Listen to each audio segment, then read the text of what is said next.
Hey everyone, and welcome back to the Dice Tower. I'm Camilla. I'm Zee Garcia. And today we're bringing you 13 games that we think you should check out to play for Halloween. Yeah.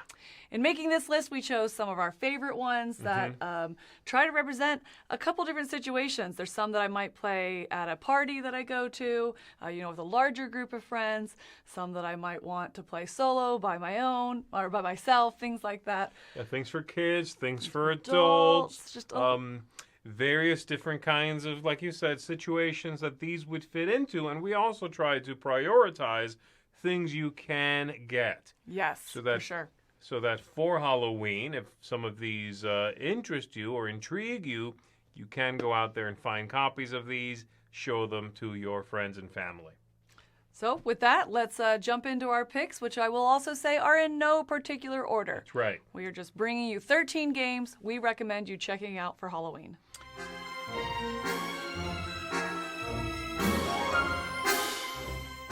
So the first pick here is going to be an expansion. So that means that you're going to have the base game in order to play this one, but I think it fits great into this Halloween category. Yeah. This is going to be Chronicles of Crime, Welcome to Redview.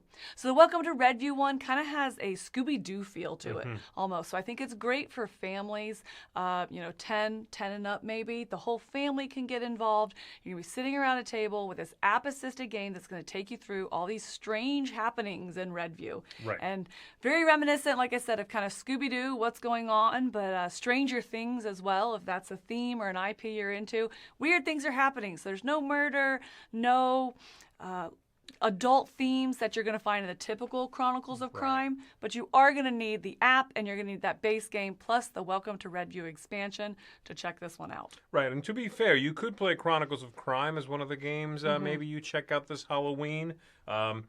But that one is a little more, it doesn't feel as Halloween-y to us, and so we wanted to drill down a little bit more and recommend specifically this one for the younger crowd and for a little bit more of that, ripping off the latex mask kind of thing, the Scooby-Doo thing. And I think the unique artwork in this one sells that as well. Yeah. As an adult, it has this kind of nostalgic feel to it. It's a very different art style than the other games, which really kind of sells that theme as well. So it's going to be Chronicles of Crime, Welcome to Redview as our first choice.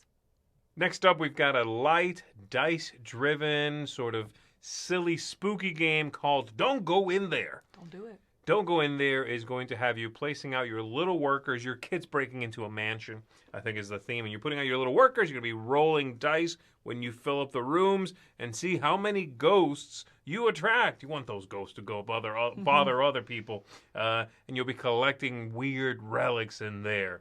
You have quite a bit of variety in this game where you're setting up the game. You can choose which relics you put into it. And then you'll be collecting those things. It's light, it's silly, like I said. It has a great, scary, but not really sort of vibe and look. And the whole thing is very simple. Like I said, roll some dice, see what happens when you are trying to run away with some goodies. The board, or the box, I should say, also opens up into its own dice tower, which is just the coolest thing. And I think those dice glow in the dark, too. They do, yeah. That's what I was going to say, is I think that this one really sells that toy factor as well. It's not just the theme, but it feels cool to open the box and unfold the actual dice tower. Which, do you need it? No, you can roll some dice on a table, but why not? I think this is one, too, that I would see myself playing multiple times in the Halloween season. Yes. Some of these picks, it's like, hey, well, just like we talked about the Chronicles of Crime, go through and do this scenario, and then you're like, that was a fun experience. This is one that I would play at least once a week, twice a week, because there is so much variability in the different decks that you can build to play with each session. Yeah, this is when you want to leave out possibly for Halloween. You can, set it up and leave it out. It's going to just nail that mood of the season, and just about anybody in the family can play it, which is also a nice bonus. So that is Don't Go In There. Next up, we have a solo game, and this is going to be Final Girl. Final Girl is the slasher movies that you're watching in a board game form. You are a final girl, and you are trying to save as many other people as possible and take down the bad guy. You want to be that final girl and take him out before he takes you out. We talked about the variability of Don't Go In There. I think Final Girl has that as well. Yeah. You have to have the core box, but from there, you can choose any of the episodes that you want to play. Right. You know, they all come in their own box with a bad guy and a location and a couple of final girls as well, which are all interchangeable. So again, you kind of build your own session in this. I think it has some great cinematic feeling moments as you're rolling those dice and you're building up your hand. You're doing some hand management in it, that it just feels like you're playing through the movie. So what a great way to bring that Halloween spirit together, I guess, you know, like watch the movie and then play the game. Yes, and yes.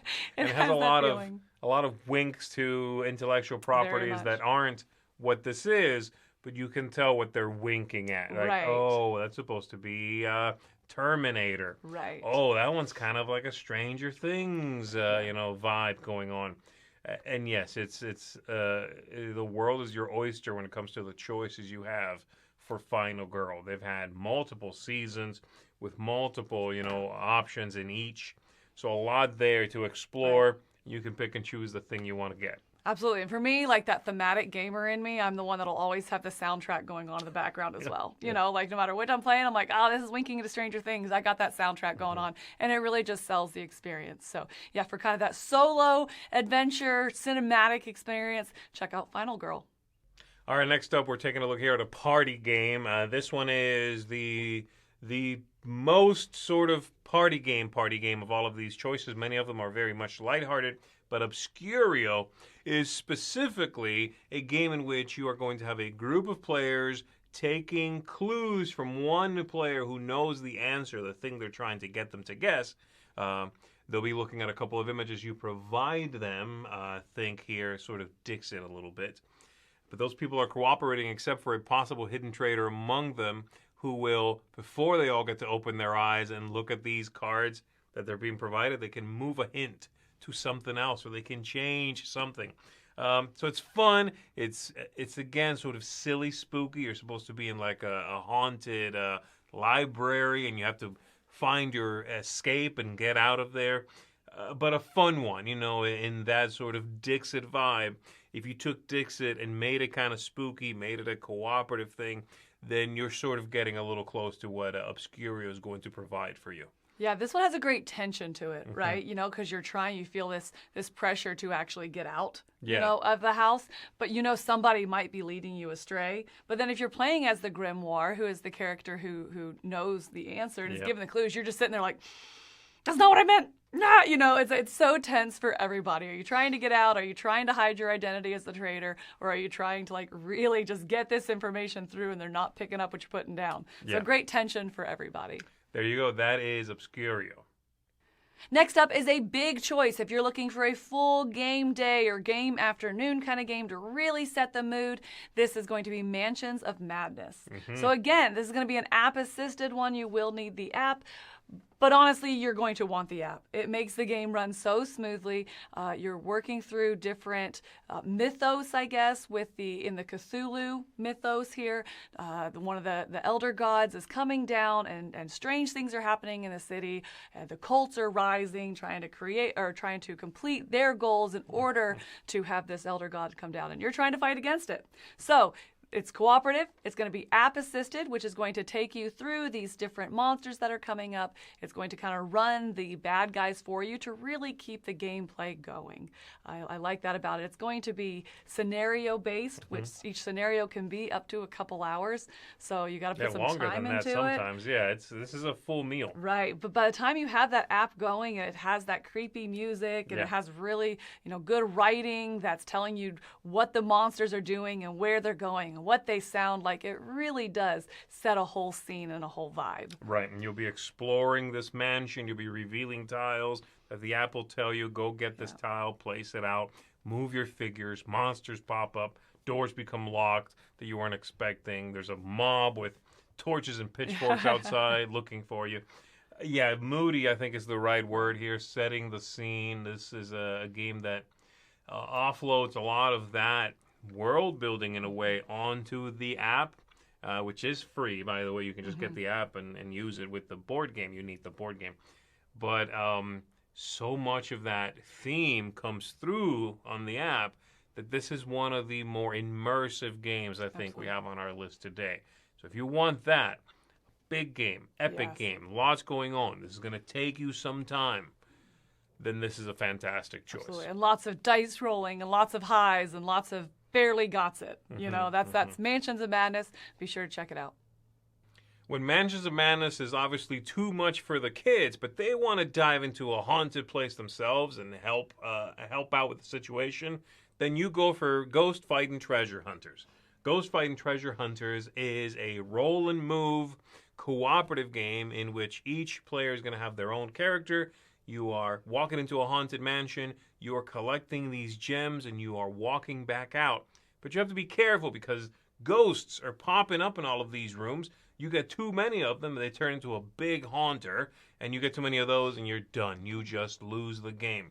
This is adorable. It's tense. It is cooperative in a really interesting way, but it is, at its core, a very simple roll and move game. At the beginning, you roll a die to see how many steps you get to take, and then you walk down the corridors, step into the rooms. You can cross from one room to another. And then you'll be discovering those gems and collecting them. There's a few different ways you can play, in fact. You can sort of adjust the difficulty as you go. So this is one that can grow with the kids as well. Right. If they've played that basic game, they now have a really easy time with that. Well, let's throw this little twist in there and see how it goes. In fact, the newest edition of this game even has the way for you to play one player running that game and the other players playing against them, an all versus one sort of scenario. But like I said, you sort of build into that. You grow into that. Really neat game, super simple. If you want something co-op and light and straightforward that just about anybody can play, then yeah, this is a winner. It really is kind of an exception, or a game of exceptions, I guess. You know, it has that roll and a move, which is a kind of dated mechanism, right? You roll a dice and you move that many spaces, so it doesn't seem like there's going to be a lot of strategy behind it. But it's really well implemented here. Right. You know, it's a kid's game, which sometimes can be really boring for adults. I feel like that's not the case here. It's like all these exceptions that come together in a really nice family package. I agree. That is Ghost Fightin' Treasure Hunters. So moving to the opposite end of the spectrum here, we're going to have Grindhouse. This is not one for the family. This Keep the is kids not far, one for far away from everybody. I want to be very clear about that. This one does have very adult themes in it. Yes. And this is going to be Grindhouse. It's also almost more of an activity than a game. Sure. You know, this is something that you can play very, very lax. It has next to no rules in it. In fact, it comes with a tutorial where you are playing within 3 minutes of opening this box. It has its own tutorial deck, its own tutorial rooms, but the premise is pretty simple. You are, down on your luck and need a chunk of money, and you receive a mysterious invite to this house. And if you can get out of this house, then you will get the said chunk of money you need. So you're all individual characters trying to get out. But what I love about it is, as the host is kind of haunting you or preparing these almost kind of like Saw challenges for you that you have to try and escape. As you're trying to do that, you're also losing limbs and taking injuries and things like that. And ultimately, you can die. But if you die, you become a ghost, and your win condition just changes. Or you go away from winning by points, which points are how many healthy limbs do you have left at the end of the game. Like in real life. It goes from that to a different win condition. And so I like that it has these wild moments that happen, but there is no player elimination. Right. And ultimately, you're going to make a really unique story in that play in 20 to 30 minutes tops. It is an incredibly short playtime. Yeah, this one's very gory. This one's very adult. It is also, like you said, sort of barely a game, really. It is a story. It's a shared story more than it is anything else. You'll be drawing a card. On the back it says the name of the room, the pool, basement, the basement. You'll read the front. It's some awful thing that's happening to all of you in this mansion. And then you roll normally a single 6-sided die to see something that happens to you or the group or what have you. And then you move on to the next one and try to get out. Rooms. That's it. It's a shared sort of horrific adventure more than anything else. But with the right group and with the right sort of, mentality going into it, you know what you're getting into, it also can be sort of a very macabre hoot. Right. Yeah, it definitely has that not role-playing because you're not making your character, but you do get into your character, you know, and if you have a group that can do that, then this can, just be a macabre hoot. I think that's what we'd call it. So that's going to be Grindhouse. My Father's Work is our next pick here, and this one is a strange one because it is a big game. It is a story-heavy game, but it is also a worker placement game. It is a Euro game at its core, in which you're going to be sending out workers, collecting resources, trying to achieve some objective you've got. The premise here being, of course, you are sort of a Frankenstein-esque mad scientist, descendant from someone like that, and you are collecting body parts and things, trying to achieve some objective. You have your spouse, you have workers that you're going to be sending out.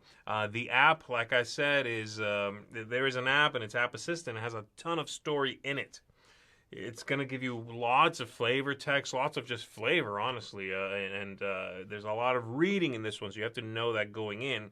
It uses that to do tons of world building. The gameplay, the actual actions you are taking in the game are actually pretty straightforward, but the game is long. There is a lot happening.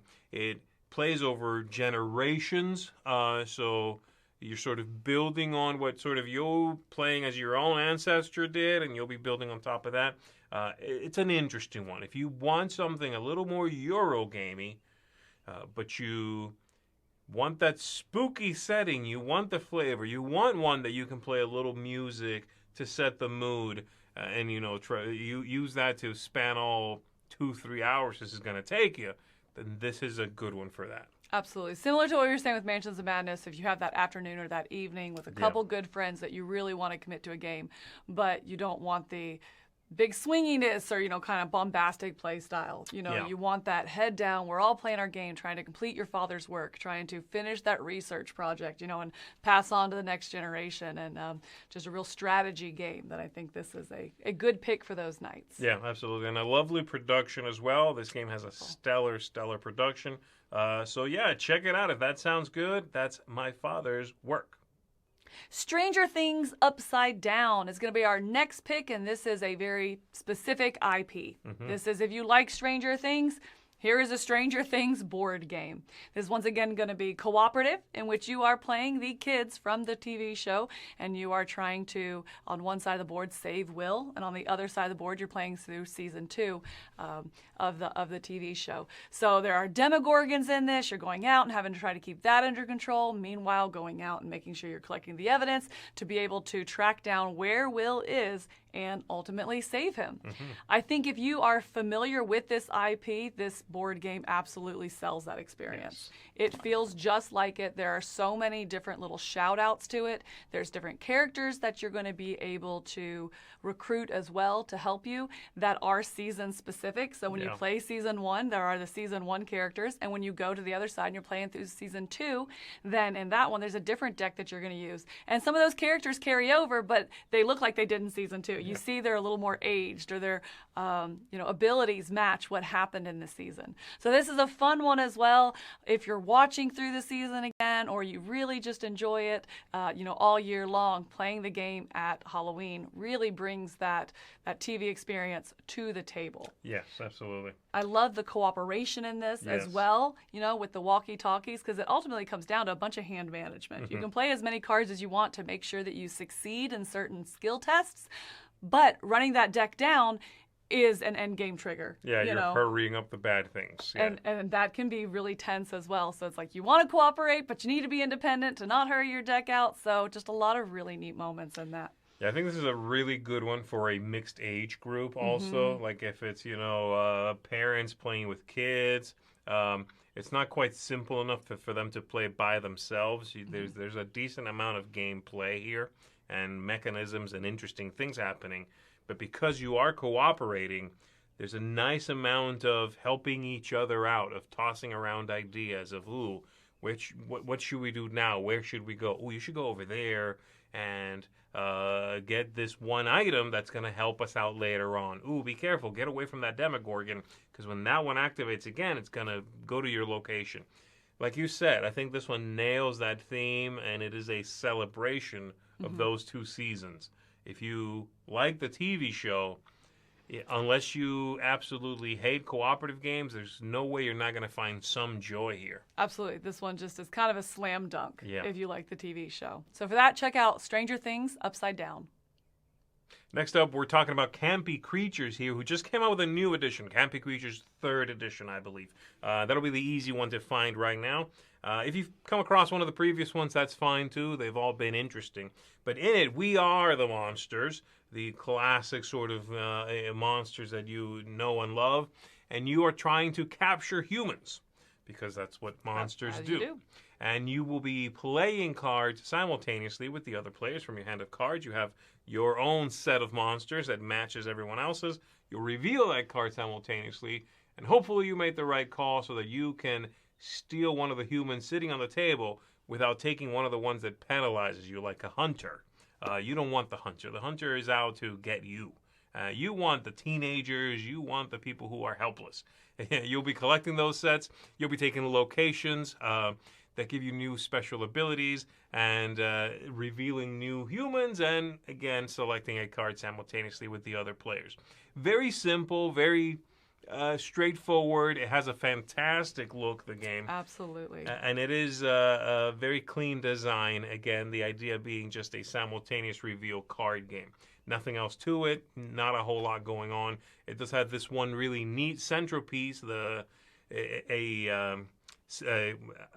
is it, Clash-O-meter, I think they call it, which is going to be how you break ties in the game. So if 2 people play the same monster at the same time, then we look at the Clash-O-meter, and whoever's on top of that is going to win that tie. Then they go all the way to the bottom, and they'll lose the next ties they have. Really neat. Love it.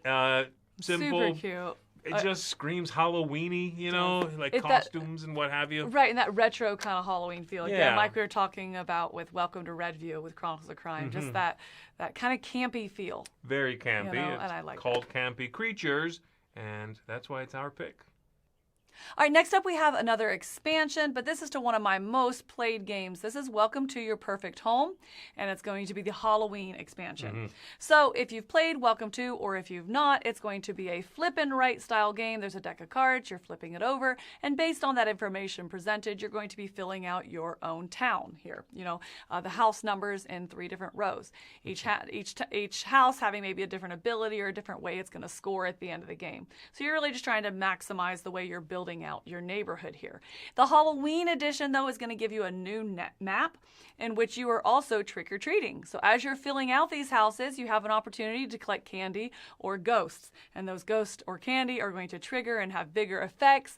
So it's a really simple take on a game if you already know it. Right. There's very little changes to it, but it's just enough to spice it up and just get you excited about going out and trick-or-treating. And I like that. But if you also have never played the game before, it's just as easy to start with this map. Right. It does just enough to change it and make it feel thematic, but not enough to completely overhaul the game where you feel like you have to relearn it each year. So I think bringing the trick-or-treating aspect of Halloween really fits into building out this neighborhood. You feel like you're planning out your trick-or-treating route, if you will, and it's just a fun, very pleasing take on trick-or-treating. Right. It's the fact that you can, if you've never played Welcome to, jump right to this map first, to this option first, speaks volumes to how, simple and straightforward it is. You can just jump right into it if you've never played it. Don't forget, it is an expansion. You have to make sure the copy you get either has it in it or you get that Halloween expansion. But, yeah, I agree. It's sort of just a little touch of, the candy or the little ghosts on there and you collecting those things, and they change scoring a little bit. It's just to give you a taste of the mood, the setting, the season, and you're good to go. You're good to go. So there you go. That's going to be our this pick here. Welcome to Halloween. Next up here, I'm talking about Pagan, Fate of Roanoke. This is a 2-player only game that I think is perfect for people that love trading card games, people that love head-to-head, combat games. In this one, you are going to be cast as witches, a town that has witches in it, and the other character, the other player, then is looking for those witches. You play with a central lineup of characters, and the player playing the side of the witches knows one of them that is a real witch, and you are trying to, as the other player then, find that character or hide that character if it's your own. You'll be playing cards with special abilities to various locations. You'll be doing some sort of tug of war, fighting back and forth. There's quite a bit going on. Again, this is a game that simulates trading card games, and in fact has expansions that enhance your ability to change your own personal deck of cards. But even out of the core box, this is going to give you some nice tension. It has a really neat cat and mouse feel in which you are hiding, misdirecting, pulling focus over here while the other player is trying to suss out if you are distracting them on purpose or furthering your real plans. So really neat, interesting look, but one that is crunchy and engaging, especially for people that like those kinds of trading card games or lots of abilities written out on cards. Right, absolutely, because it kind of has that almost social deduction feel to it as well. Yeah. You know, like you said, you're trying to throw them off your track, but ultimately it feels like the Salem witch trials, you know, but the hunt or the hunt of the Salem witch. And so I'd really like that asymmetry of it, of the push and pull. You feel very overpowered in your own on your own side. Right. You know, no matter who you play, you feel like, oh, I got a slam dunk. But then there's going to be that moment you're like, there's no way it could possibly happen. And so tides can just switch so quickly in this one as you're bluffing and throwing their trail off you, you know. Yeah. So really good. There you go. That is Pagan, Fate of Roanoke. This last pick here is going to be another big epic experience of a game. It's going to be Nemesis. This is the Legally Distinct Aliens, the board game. Yeah. Is what it's going to feel like. If you are on a spaceship, these aliens are coming down and kind of hunting you. You have a couple goals and objectives that you need to complete so then you can escape and survive. Hopefully, ideally. And hopefully there's not a traitor, too, because that can happen also. Yeah. There can be that person that's in there that is trying to sabotage this whole thing, low-key. It can also be a game where you're the only survivor because right at the last moment, you close the door and leave everyone else behind. And you're like, you know what? I'm close enough to this escape pod. You guys finish the goal. I'm getting out, you know? And so just those wild end game moments, but in game it can be really tense as well as the aliens start coming down and going through their different stages of growth and how difficult they are to take out. It really feels, once again, like you're playing through a movie. It's going to be a big cinematic kind of experience, a big epic experience where wild things are going to happen and you as a group have to come together to cooperatively try to survive and make it to the end. Yeah. This one tells a story every time. Absolutely. That's a beautiful part of it, is that when you're done playing this game, whether you won, lost, got out in the escape pod and then realized when the game was over you had a chest burster inside you. It will tell an interesting story. You will walk away going, oh my goodness, remember when this happened? Right. Remember when you did that? Or when you opened up the door to the last room and the alien was right there waiting for you. That sort of story is going to come out of it, and it is a game that is very large, has a lot of rules, a lot of things going on, but if you invest in learning and sort of, absorbing all of that stuff, rewards you with a really interesting, play that can go anywhere. It's sort of just, you don't ever know what you're going to get with this one. Yeah, absolutely. I mean, I think the production really helps sells it as well. And all of that is evident by anyone who ever talks about this game. They tell you what might happen. Yes. You know, they're like, well, there might be a traitor. And, well, you might all survive. And, well, you might be infected. And it just kind of speaks to how varied the gameplay can be as they are creating these individual experiences and stories and how they're still unique after multiple plays. Oh, yeah. You know, and so for that, if you're looking for a great, big, epic game night leading into Halloween, we recommend Nemesis. Well, there you go, folks. That's 13 games that we think you should check out for this Halloween season. You've got all kinds here: big games, short games, party games, thinky games, games for the kids, and games definitely not for the kids. So take your pick, check some of these out. Thank you for joining us on the list. Let us know in the comments below some games that are staples for you during the season. What do you always pull out during Halloween?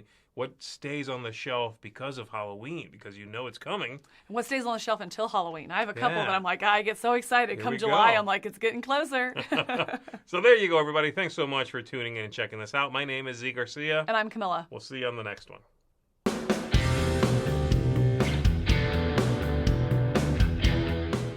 Hey folks, thanks for watching another one of our videos.